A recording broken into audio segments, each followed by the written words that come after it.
রাশিয়াকে দমাতে ইউক্রেনকে দিয়ে একের পর এক চাল দিয়েই যাচ্ছে যুক্তরাষ্ট্র।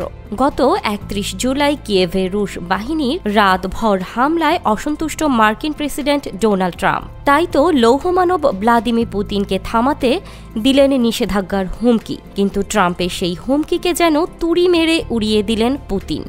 রাশিয়ার প্রেসিডেন্টের এমন নীরবতাই বলছে তিনি যেন এই ধরনের চাপের সামনে বিন্দুমাত্র নমনীয় হতে চান না, তাই তো দেননি কোনো প্রতিক্রিয়া।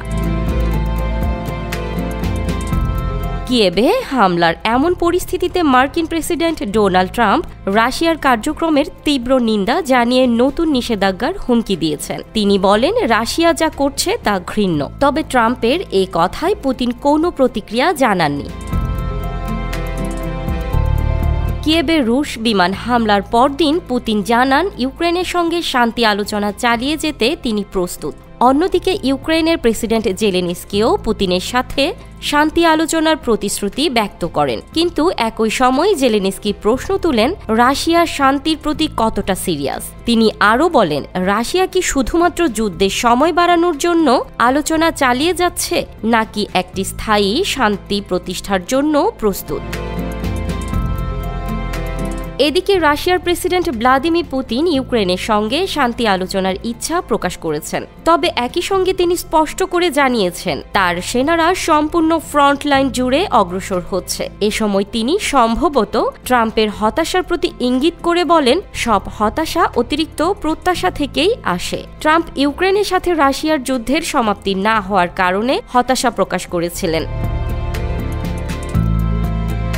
ইস্তাম্বুলে হওয়া রাশিয়া ইউক্রেন আলোচনার পরবর্তীতে বড় কোনো অগ্রগতি দেখা যায়নি। তবে দুই দেশের মধ্যে যুদ্ধবন্দী বিনিময় হলেও রাশিয়া ইউক্রেনের উপর ড্রোন ও ক্ষেপণাস্ত্র হামলা বিদ্যমান রেখেছে।